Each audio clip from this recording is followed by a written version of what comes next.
Luchando por la justicia. Soluciones legales para el día a día. Luchando por la justicia. Hola, ¿qué tal, amigas y amigos de Luchando por la Justicia? Esperando que se encuentren muy bien y que tengan un viernes espectacular.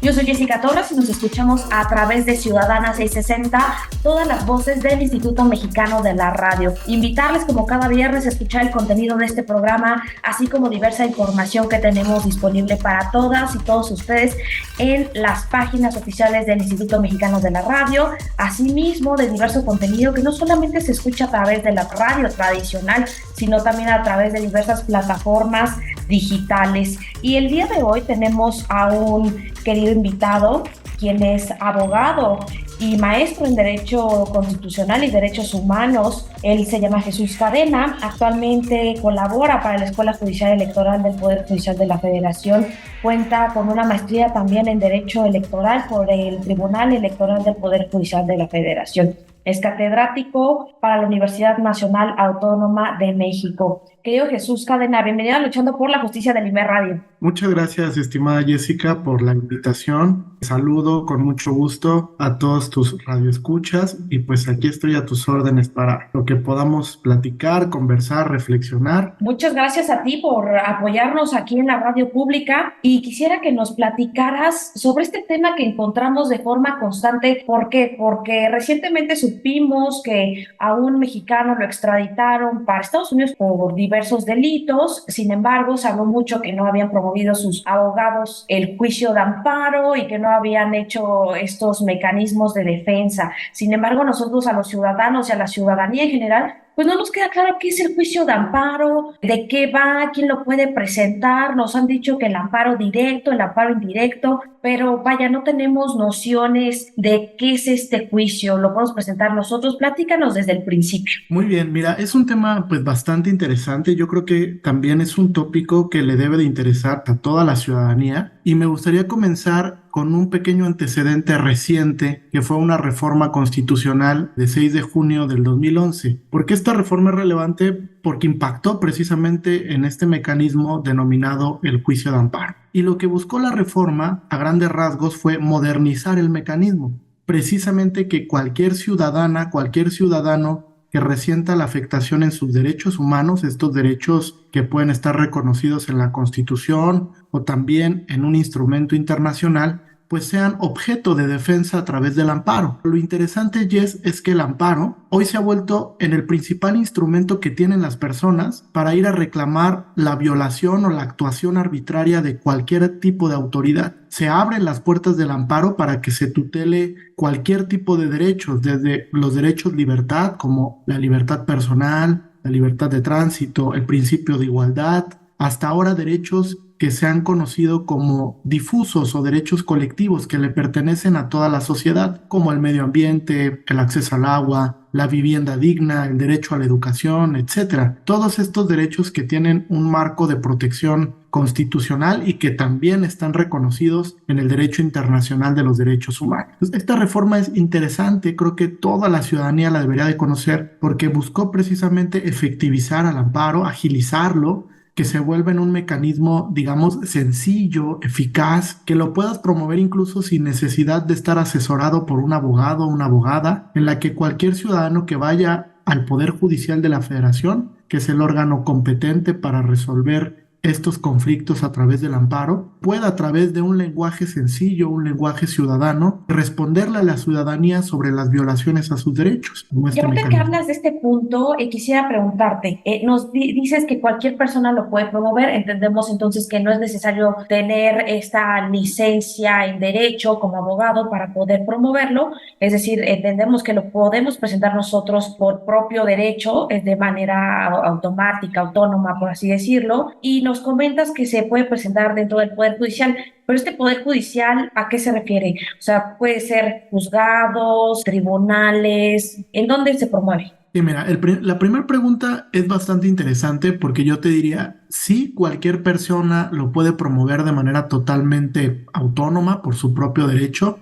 pero no dejo de reconocer que el amparo tiene muchos temas técnicos. Entonces, tal vez en algún momento sí sea necesaria la asistencia de un abogado, una abogada que conozca del tema, pero digamos no es una exigencia. Cualquier ciudadano lo puede hacer por propio derecho y tiene dos vías o dos maneras de presentación. La primera es el amparo indirecto, que lo conocen los juzgados de distrito, que están distribuidos a lo largo de la República Mexicana. Hay 32 circuitos establecidos por el Poder Judicial de la Federación en diferentes materias, desde luego penal, civil, materia administrativa, ahora en materia laboral. Tenemos juzgados especializados también para el tema mercantil, etcétera. Entonces, se ha distribuido la competencia para que estos juzgados de distrito, integrados por un juez unipersonal, conozcan de este mecanismo en amparo indirecto. Y el amparo indirecto pues tutela, como decía, casi cualquier tipo de acto, desde una multa, un derecho de petición, el derecho de acceso a la información, hasta cuestiones un tanto más complejas como cuando te quejas si una norma respeta un derecho como el principio de igualdad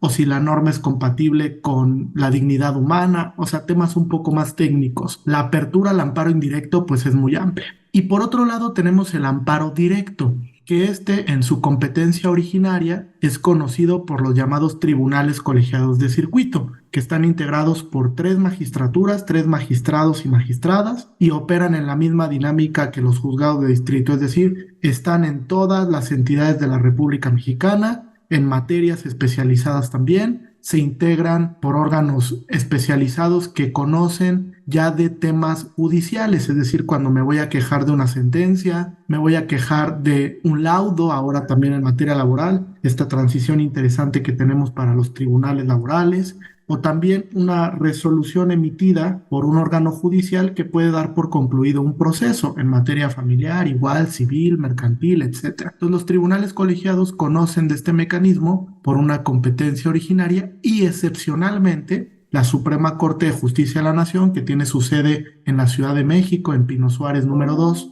puede conocer de este mecanismo por una facultad que tiene de atracción. Y esta facultad se da porque la Corte puede establecer que un tema sea importante, ¿no? Importante en el sentido de pronunciarse porque tal vez es novedoso, porque tal vez afecta un derecho que a la Corte le interesa conocer, o un tópico en general que, digamos, la Suprema Corte no haya conocido antes y tenga que establecer algún criterio que sea útil para la ciudadanía, útil para los demás órganos judiciales y desde luego útil para el Poder Judicial de la Federación. Entonces son las dos vías en las que podemos presentar este juicio de amparo. Qué tema tan más interesante y tan más revelador, porque nos comentas que pues sí, de igual cualquier persona lo puede promover, sin embargo, hay que tener presentes que al final, al ser un medio de impugnación ante una autoridad jurisdiccional, es que se va a requerir de cuestiones técnicas para poder realizarlo, aunado a que nos diferencias también del amparo directo del indirecto. El indirecto, bueno, nos comentas que puede ser por diversos actos de autoridad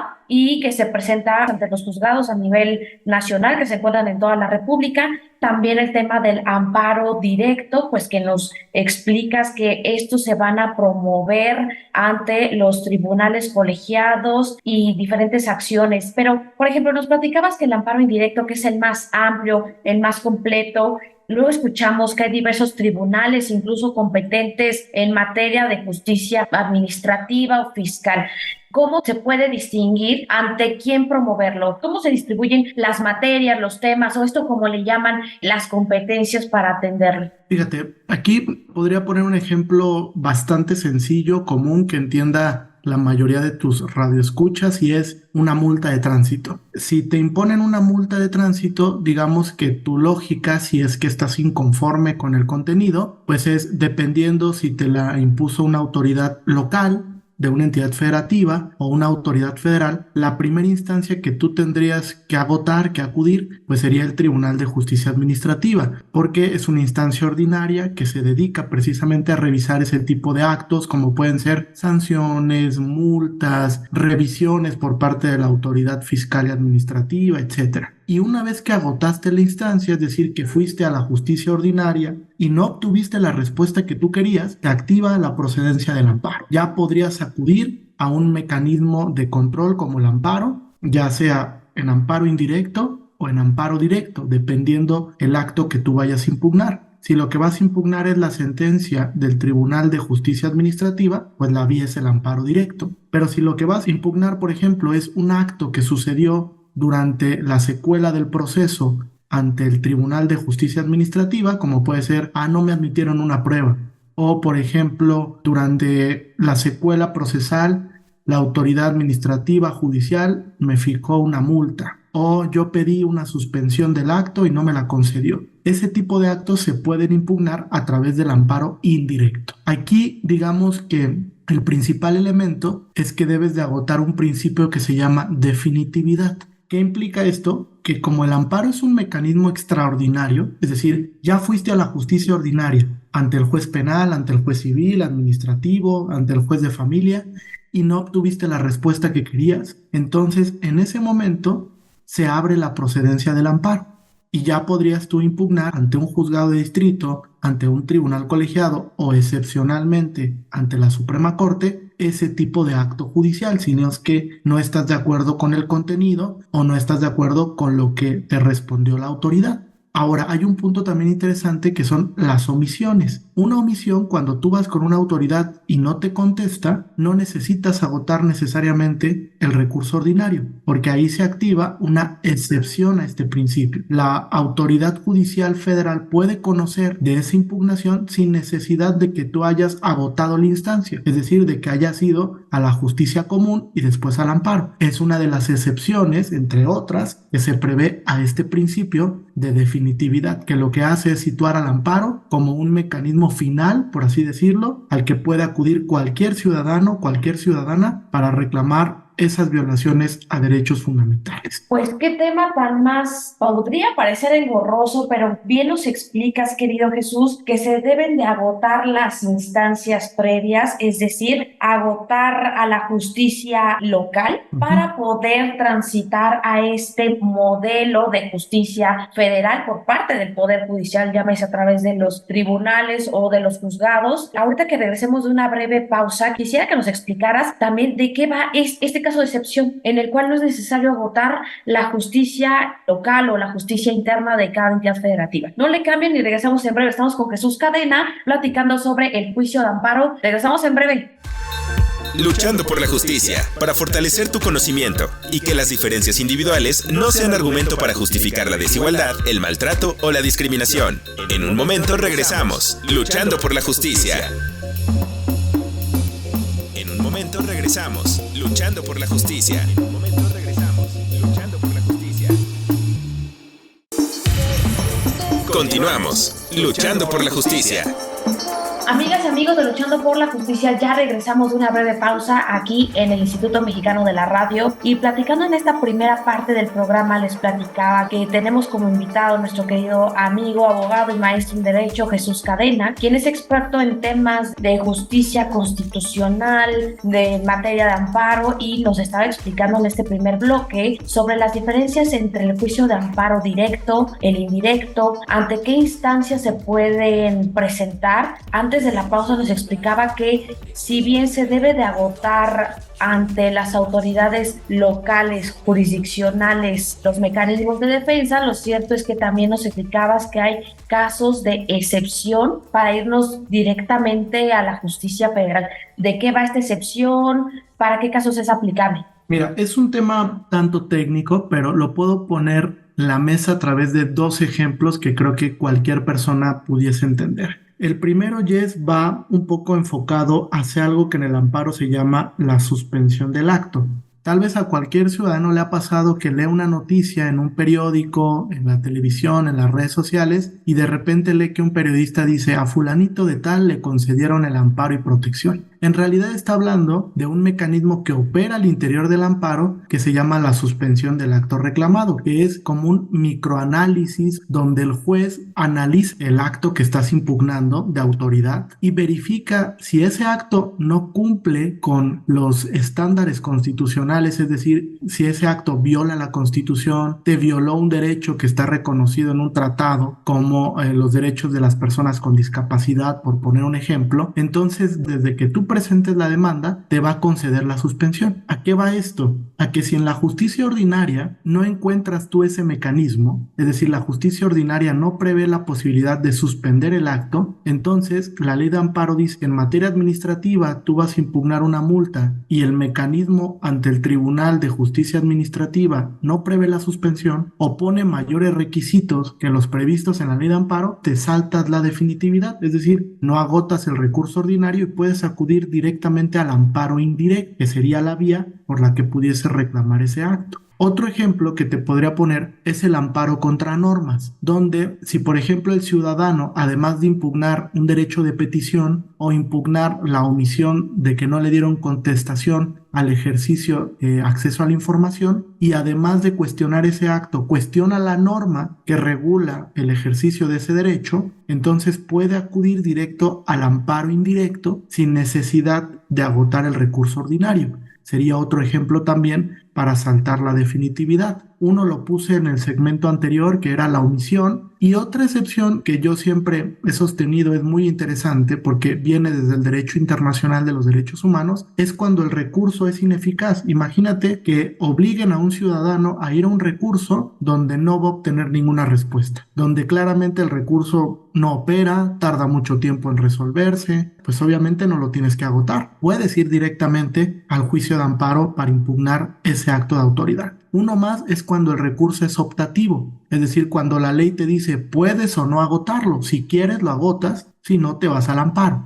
Hay leyes que distinguen entre los recursos optativos y te dicen, bueno, en esta instancia judicial no es necesario que lo agotes, sino te abro la puerta para que este acto que tú consideras viola tus derechos, lo vayas a cuestionar a través del amparo. Esas son como algunas de las excepciones que operan al principio de definitividad en materia de amparo. Ahora, sí creo que para la ciudadanía puede ser un tanto complejo porque es muy técnico, incluso a veces los abogados nos cuesta trabajo definir cuándo tenemos que agotar el recurso ordinario y cuándo podemos ir al amparo indirecto, porque en los últimos años el amparo se ha vuelto un tanto técnico porque ha incluido materias muy sofisticadas. Por ejemplo, hoy tenemos amparo en materia de telecomunicaciones, en materia de radiodifusión, en materia energética, que son materias que por su propia naturaleza pues tienen un tinte muy técnico y a veces sí nos cuesta trabajo diferenciar cuándo tenemos que ir a la justicia común y cuándo podemos ir a la justicia federal. Entonces la recomendación es sí, tú lo puedes presentar, un amparo tan común como cuando te detienen en el Torito por estar intoxicado y entonces presentas tu amparo para que no te priven de tu libertad personal, hasta un amparo muy técnico como puede ser el que una empresa promueva porque no está de acuerdo con una determinación de un órgano técnico como el Instituto Federal de Telecomunicaciones, donde no le otorgó una licencia para sacar un programa de radio o no le otorgó una licencia para tener un espacio en la televisión. Oye, Jesús, y ahorita que nos estás platicando de este salto para brincarnos a la justicia federal, pues atiende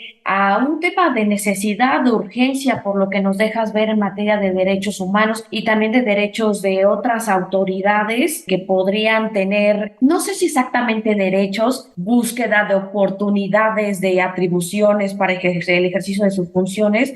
Pues lo cierto es que el amparo es muy amplio y ahorita nos haces pensar, entonces, ¿en qué materias se puede presentar el amparo? Porque escuchamos mucho que se presenta en la materia penal, pero ¿en qué otras áreas también se puede presentar? Pues el amparo opera en todas las materias, por enunciar algunas: materia familiar, materia civil, materia fiscal, materia mercantil, administrativa, en materia de telecomunicaciones, como decía, en materia de derecho energético. También se puede promover amparo en rubros como el derecho parlamentario. Pues hay una diversificación, materia laboral también, concursos mercantiles, el sistema penal acusatorio. Prácticamente el amparo aborda todas las materias, por eso es que el Poder Judicial de la Federación ha especializado a sus órganos. Prácticamente hay juzgados especializados en cada materia para que el juez solo se enfoque en resolver esos temas y que esto contribuya a que el juez sea un experto que solo resuelve esos temas y que lo haga en el menor tiempo posible. Sin duda es un tema bien interesante en el que la justicia no siempre es tan pronta ni expedita y lamentablemente, aunque se estén vulnerando derechos importantes, lo cierto es que pues hay un importante reto respecto de los juzgadores y juzgadoras para resolver en el tiempo adecuado para las personas que acceden a ella. Oye, querido amigo, pero se nos está acabando el tiempo aquí en el IMER Radio y quisiera que nos platicaras en un par de minutitos de qué va tu libro. Mira, pues precisamente el texto que publiqué hace poquito y que voy a presentar en la Escuela Judicial Electoral y desde luego también en otros espacios académicos, pues va de un análisis del juicio de amparo actual, es decir, cómo opera el amparo, digamos, a partir de la reforma de 10 de junio del 2011, y analiza también un punto de procedencia que es el amparo contra actos de particulares. Lo voy a poner en un ejemplo para que la ciudadanía lo entienda. La Suprema Corte hace un par de meses resolvió un amparo donde una escuela privada, una escuela primaria privada, le negaba la entrega de boletas de calificación a un alumno porque los padres no habían cumplido con las cuotas. Y entonces, como no habían cumplido con esas cuotas, se celebra un contrato de prestación de servicios entre los padres y la institución educativa privada, pues entonces le niegan la entrega de calificaciones. Ellos se van al amparo indirecto. Un juez de distrito primero resuelve que no es procedente y después van a la Suprema Corte a través del recurso de revisión. Y la Corte, cuando analiza el tema, dice, lo primero que se pregunta es, ¿una escuela privada puede ser autoridad para efectos de que yo revise el acto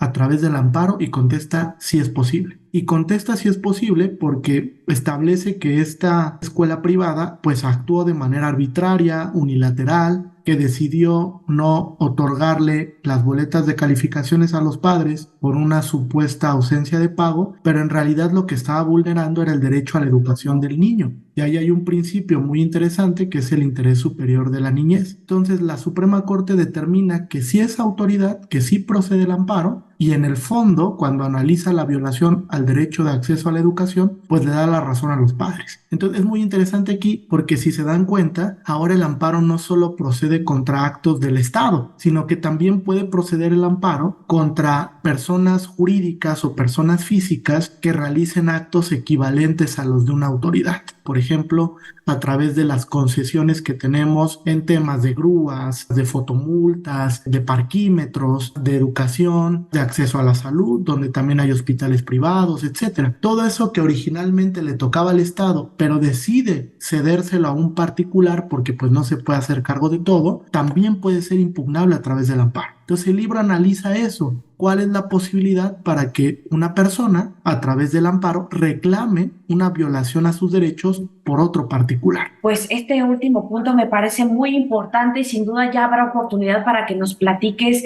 Pero querido amigo, se nos acabó el tiempo aquí en la radio y quisiera pedirte tus redes sociales, ¿dónde te encontramos? Estoy en Facebook, en Instagram, Twitter, como Jesús Cadena Alcalá, así me pueden encontrar. Bueno, pues ahí tenemos toda la información. Yo quiero agradecerte, querido amigo Jesús Cadena. Yo soy Jessica Torres y nos escuchamos el próximo viernes. Que tengan un extraordinario fin de semana. Adiós. Gracias, Jesús. Gracias, Jessy. Bonito fin de semana. Cápsula de la semana. Cápsula de la semana. ¿Sabías que un 8 de noviembre de 1871 se proclamó el Plan de la Noria por Porfirio Díaz, en el cual manifestó su preocupación por las instituciones nacionales? Se pronunció contra la reelección indefinida, contra el maltrato que recibía el Ejército Nacional, la libertad electoral y bajo el lema de menos gobierno y más libertades, comenzando con un movimiento que buscó poner fin al gobierno de Benito Juárez y que fue conocido como la Revolución de la Noria. Esto fue Luchando por la Justicia. Promueve el pensamiento de respeto a los derechos humanos. Luchando por la Justicia.